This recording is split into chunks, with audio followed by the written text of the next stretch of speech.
ראיתי אותך בעובדה. נכון. למי שלא מכיר, אני התעסקתי באנטישמיות בצרפת, בחו"ל. אני ממשיך עדיין עם זה כדי להגן על היהודים, על העם שלנו, שזה עם ישראל.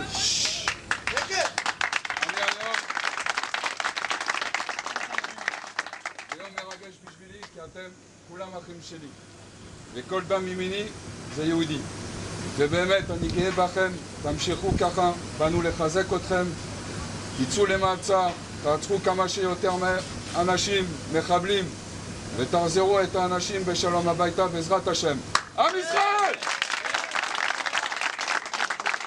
התוכנית שלנו בישראל, התוכנית של יוסי בישראל, היא להקים קבוצה אחת גדולה שתחזיר את הביטחון ואת הגאווה לישראל. ולכן אנחנו צריכים אתכם ביחד איתנו. אתם המשפחה שלנו מעכשיו, ואנחנו המשפחה שלכם. כמו שאמרתי, אני מעדיף 30 אריות מאשר 50 כבשים. אם אתם הבנתם את זה, אז ברור שאנחנו יכולים להילחם ולעשות עבודה.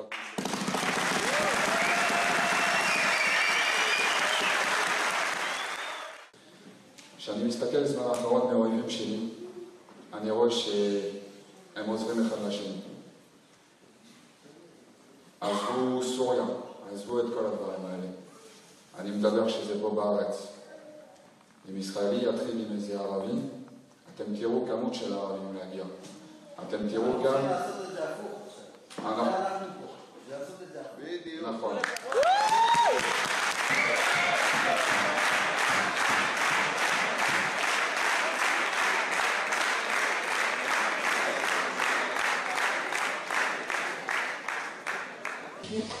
דברו ביניכם! דברו ביניכם! טוב, כן מאוד. אוקיי. טוב, חבר'ה, מה שחשוב, אתם צריכים לזכור, שאנחנו זוג, אנחנו שבט. אנחנו צריכים שיתוף פעולה.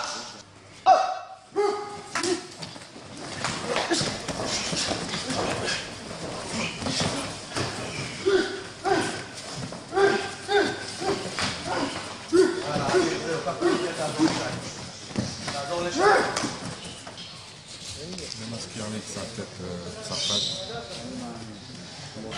לפני עובדים יפה. עובדים יפה. ואני גאה לראות. אנחנו עכשיו, בלי ציוד, כל הציוד שיש לכם. והרעיון זה היה לעשות צדקות. קופות. אני הדפסתי תמונה של איזה ילד מח'אן יונס, והתחלנו לחלק את זה בחנות בשר חלב. היינו מתחילים לחלק את זה במסגדים. ברור כל זה שזה אנשים שמתחפשים כערבים, שמסתרלים, נכנסים למקומות שלהם, שמים את הקופה, סוף שבוע מגיעים, לוקחים את הקופה, ומחזירים אותו ביום. אבל אני רוצה להגיד לכם, שבו נעשה דברים בלי להסתבר. וקחו את הדוגמה שלי, שאני הסתברתי, ואני לא רוצה אחד מכם יעצור. נכון, לפעמים אין ברירה, כי... כלפי המפגעים, ולהתחיל להעניש אותם בעיקר בכיס. תפסיקו להעסיק אותם, ובוודאי תפסיקו לקנות אצלם. כל ערבי ישראלי שהחליטו לפנות טרור מקבל ביטוח לאומי. ממשלת ישראל חייבת להפסיק להם את זה מיד. ערב טוב, אנחנו נמצאים בתל אביב.